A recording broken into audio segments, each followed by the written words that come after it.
I went to a Catholic school. I don't think I really had a relationship to God. I was sitting in a cafe in London. Across from us, there were two young men. He's from a noble and one of the richest, wealthiest Arab families. From that moment on, my whole life turned upside down. Sometimes flying private jets, private planes. I flew with the Concorde. We had chauffeurs, maids, chefs, all you can imagine. To be honest, those conversations, they completely changed the way I was thinking. So I started buying books about Islam. And the more I read, that was mind-blowing. Putting all the dots together made absolutely sense to me. And there was this live transmission of the prayer in Mecca. Sheikh Sudais was reciting the Quran. And there it just hit me, just like this. And I started crying and crying and crying. So I went to him and I said, what we're doing here is haram, and we either get married or have to leave. And he told me then that he wasn't ready for marriage. And in that moment, I just knew it. I can't anymore.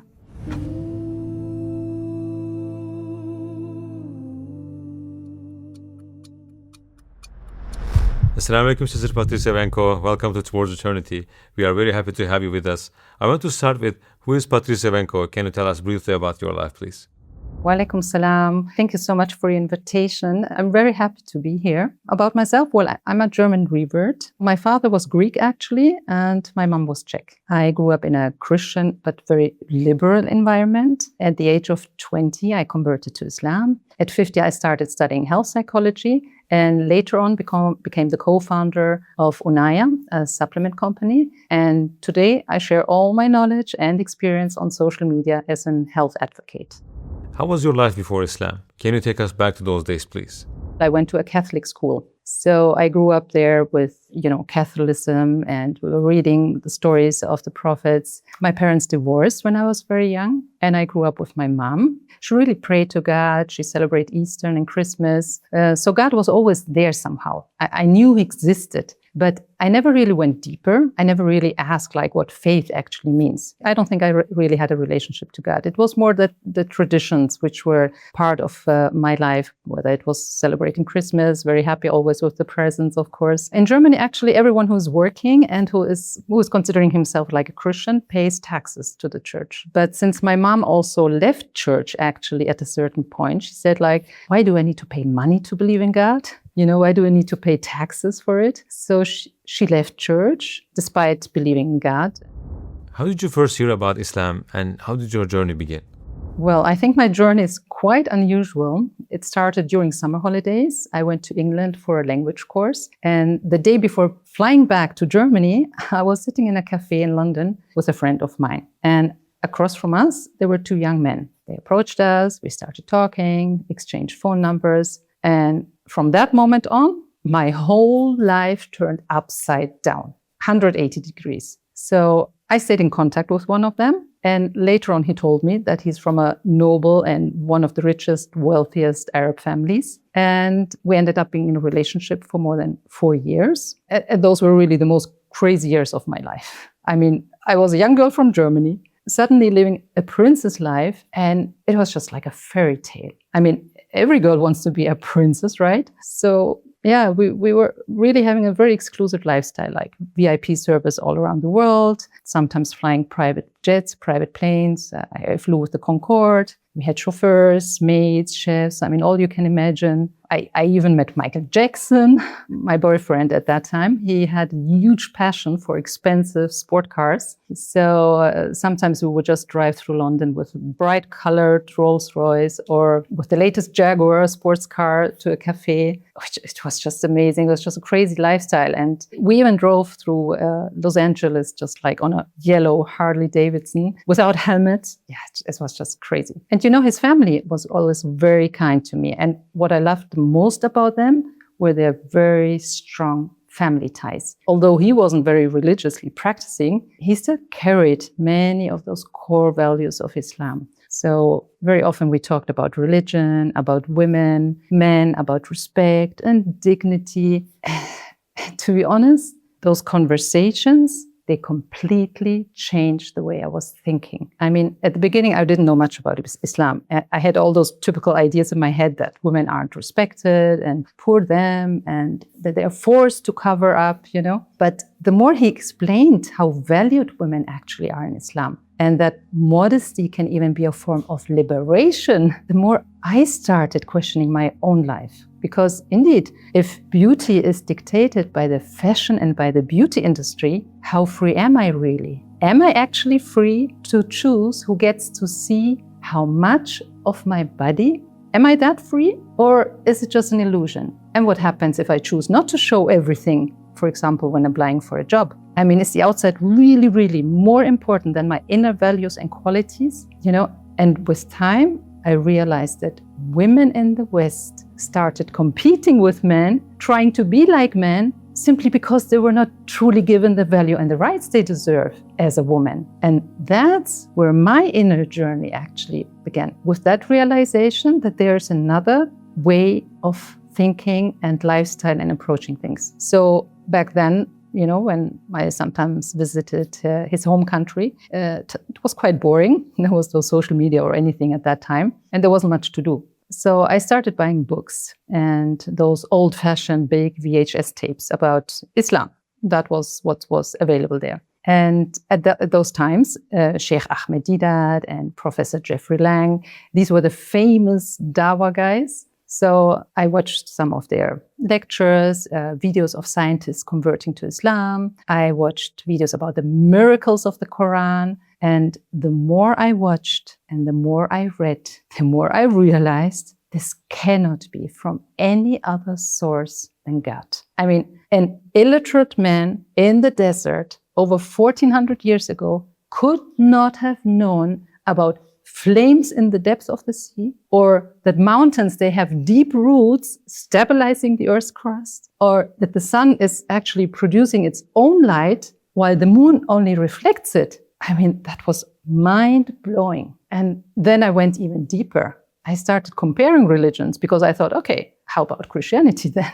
And this was actually the first time in my life I truly searched for the concept of God. I started to read the Bible. It was the first time. And I watched many debates by Sheikh Ahmed Deedat. I mean, he was incredibly strong in comparing Bible verses and Quran verses and the Old Testament and all other scriptures. So he was so knowledgeable in going back to the original teachings. You just realize also that the original teachings of Jesus, peace be upon him, were just to worship one God. I mean, he never said he's one of three. He never claimed he's God. So things got changed much later on. But the original teachings are the same. And I mean, also the way he prayed, or that he fasted, that he didn't eat pork. I mean, so many things. Or Maria, the mother of Jesus. I mean, she's one of our biggest examples. And also from the outside, she's always covered. As I said, all dots, if you put them all together, it just makes sense suddenly. Suddenly everything makes sense. And at some point, I realized something very important, that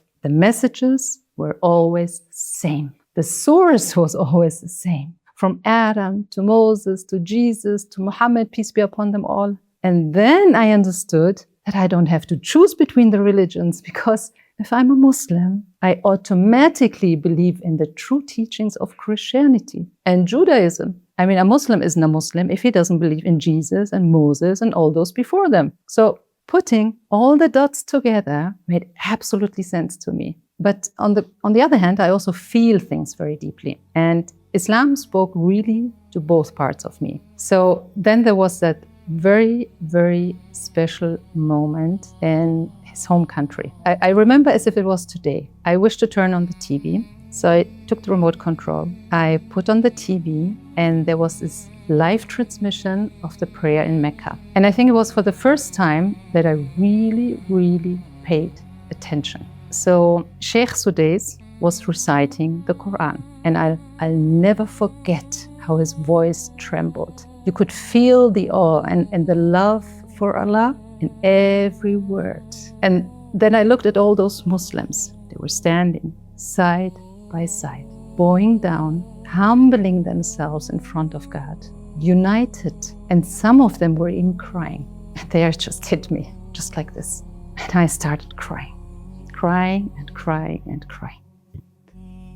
And I didn't understand a single word of what he said, but I think my heart did. And my soul did. And I think it's like, a baby that doesn't understand the words of its mom, but it recognizes her. And that's exactly how it felt. In that moment, I knew it. I just knew it. Allah really exists. And He's the one and only truth. And how did you feel when you took your Shahada? So I went back to Germany. It was a small backyard mosque. The Imam was very nice. He smiled, he welcomed me. So we sat on the floor in a circle, and he asked me a few questions, whether I know about Islam, whether I'm forced to it, or I'm doing this voluntarily. Yeah, and then he asked me to read the Shahada. And I still remember I felt incredibly light, like a deep, deep relief, as if my soul was saying, finally. And so how did your relationship develop after you accepted Islam? Did you tell him? Yeah, well, I told him, and he noticed as well, because my love for Allah subhanahu wa ta'ala grew day by day. And I started to fast, I started to pray, but that also made me feel less and less comfortable with my fancy princess life, because going out to nightclubs with a hijab doesn't really make sense, So in the beginning, I tried to find a compromise. So when I was in Germany, I wore my hijab, and when I was with him, I would take it off. And he was okay with it.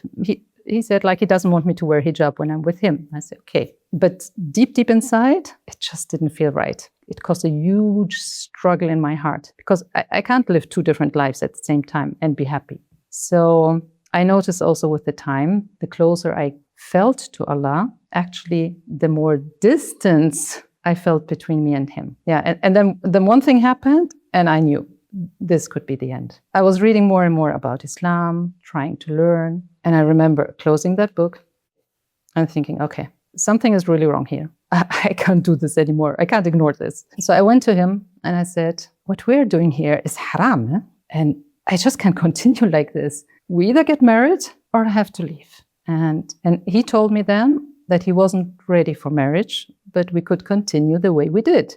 And in that moment, I just knew it. I can't anymore. So I packed my bags and I left.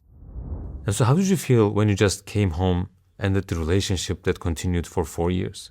That was really a terrible time. That was a disaster, because I got back home and I didn't even have a place anymore with my mom. What am I going to do? What am I going to do with my life? Because I just finished high school, but I didn't go through an education yet. No traveling anymore, no private jets anymore, no VIP service anymore, nothing. So I felt like a visitor back home, because I stayed not only for 1 week or 2 weeks or 3 weeks. I used to travel back and forth. So I stayed, it was like, okay, forever now. Cooking, household, cleaning, everything just like continuously on your own. And it was very difficult.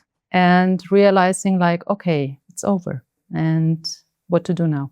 So I thought okay, let me study Islam. So I went to the university, and for some reason I wasn't very convinced. I thought oh, can I really do that? And very soon thereafter, actually, I met my husband then. So I didn't start anything really. How challenging was it for you to embrace an Islamic lifestyle, such as avoiding haram and praying 5 times a day? Yeah, well, to be honest, I didn't find it that difficult, because I was really convinced, and I'm still today, that the guidelines Allah subhanahu wa ta'ala gives us are full of wisdom. I mean, they are there only for the good of society, and in particular for the good of women, for her protection, since she's definitely the more vulnerable person. I mean, women were given so many rights in Islam more than 1400 years ago. I mean, the right to inherit, the right to choose her husband, the right to divorce, the right to earn and keep her own money, and even the responsibility to educate herself. I mean, these are rights women in Europe just only received recently. So back to your question, embracing an Islamic lifestyle, like, for example, putting on the hijab, was actually a decision I took in the bus. I still remember today, I was sitting and looking at all the people around me, and I thought, am I really afraid of putting on a piece of fabric on my head because of what people might think or say? Or am I actually more concerned about what Allah thinks and says? And the answer was very clear to me. So I started wearing hijab the next day. And I was so nervous. I remember my heart just went boom, boom, boom, boom, boom.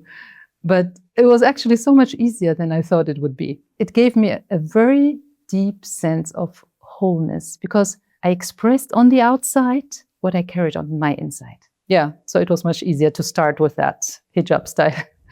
Have you ever experienced an extraordinary moment where you felt a special connection with Allah? Oh, yes, several times. For example, after I divorced, my children and I had to start completely on our own. No money, no savings, no job, no family support, nobody there to help. I had to move to a new city and find a place to live. And everyone who has ever tried to rent a place in that city knows how impossible it is. I mean, they ask you for income, deposits, guarantees. I didn't have any of it. And really, there are so many ads even of very well-educated people with a stable income searching desperately for a place. I swear to God, this felt like mission impossible. And I remember very well, I was sitting at my computer planning actually to start checking for rental ads. And at that moment, I went into full submission and trust. And I said, Ya Allah, guide me, show me where to go. And the first place I will get, I will take it because you know what's best for us. And it was on a Thursday. I checked up. It was the first time I ever checked up. And there was only one ad, newly placed, a beautiful house, big enough for all of us and affordable. So I sent a message to the people of the ad. And they told me that I could come on Saturday between 10 and 12 a.m. But they warned me that many people are expected, so bring a lot of time with you. I said, it's fine. Please share your address. On Friday, I checked the address. And you know what happened? The guy added a note to the ad saying to everyone who was interested, please contact me again because all emails got deleted by the system. I thought, strange, but I didn't give it a second thought because I was more concerned about what to wear. I was so unsure about the hijab. I thought, okay, should I wear the hijab the loose way, a bit to the back, or the traditional way to the front? And I didn't want to come across too religious, We're here in Germany. There's quite a lot of racism. And then I said, okay, God, this is all in your hands. And I will wear it the traditional way. And if we are supposed to live in this beautiful house, you will make it happen. So Saturday morning, due to another early appointment I had and heavy traffic, I arrived very late at 10:45. The family opened the door, smiled and said, welcome, you are the first one. I remember thinking, what? There were supposed to be so many others. Just later on, I understood that most people never got the address since the emails were deleted. SubhanAllah. So long story short, the tenants had planned to recommend the first person they like to the landlord. SubhanAllah. And at that morning, I was the first one that arrived and they liked. So against all odds, we got the house. And I swear to God, it was such a beautiful house. Huge garden, lovely Muslim neighbors. Everything we needed was close by. And really, I cried so many tears of gratitude every single day. Because finally, I could give my children a peaceful and beautiful home.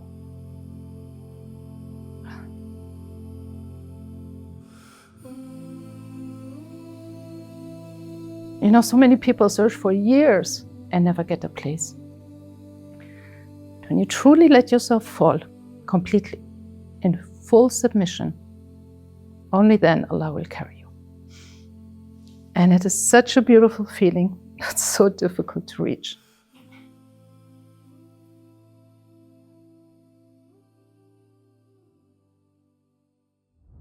Sister Patricia, your Islamic journey also influenced your health journey. Can you tell us more about that, please?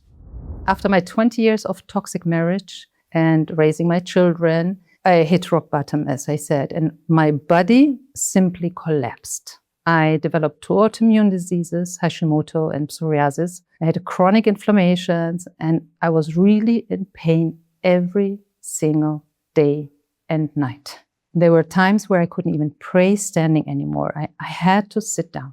And I had hair loss, heart issues, brain fog, and a deep, deep exhaustion.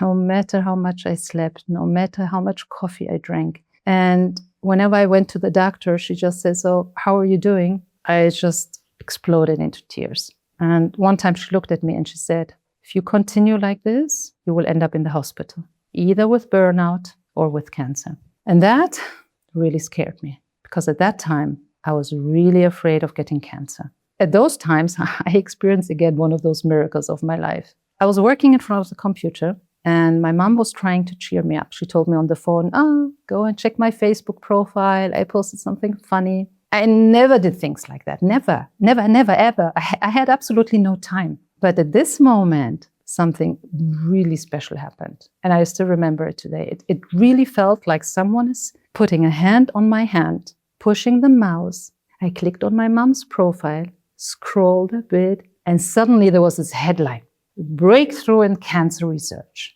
Healing Cancer with Berries." And from that moment on, I dove deep into research and holistic health. I was so thirsty for health. I was so obsessed with understanding.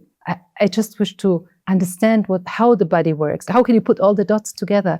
And I took hundreds and hundreds of supplements, tried everything, changed everything. I followed health experts from all over the world who claim to heal chronic illnesses and autoimmune diseases. And here I am today. Alhamdulillah, it worked with God's permission. What is Biofilm and what projects are you currently working on? Well, biofilm is basically a sticky dirt in your gut that can make you sick. And from my experience, almost everyone has it, and probably you too. And by the way, biofilm is nothing new. Just think about the drain pipe under your sink. There's always that kind of slimy, smelly layer that builds up in the inside wall, right? And something similar, like a slimy layer, can also form along the inner wall of your gut pipe, where the largest part of your immune system is. And that can be a real problem. And I honestly believe the biofilm is one of the most overlooked topics when it comes to health. I mean, even studies published by the American Health Institute suggest that up to 80% of chronic infections in our bodies involve biofilms. It's crazy. And that's why removing biofilm in my gut changed everything. And when you remove it with my gut cleanse system, you can actually flush it out and hold it in your hands. I just love it.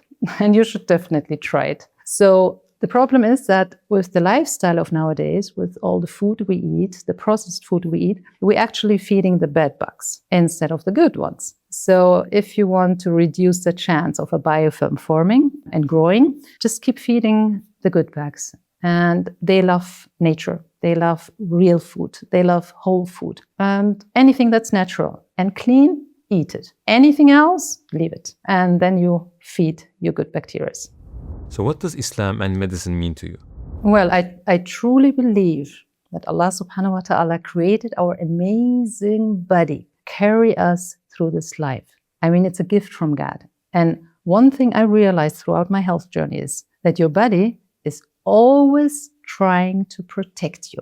And I really wished that medicine would focus on supporting the healing processes Allah created already inside of us, instead of just treating symptoms. I mean, why not try to understand what the body is doing? I mean, why does the body suddenly increase cholesterol? Why do insulin receptors suddenly respond less? Why does the heart increase the pressure? Who's asking those questions? And if you really look for the reason, you'll be amazed, because your body is not failing you.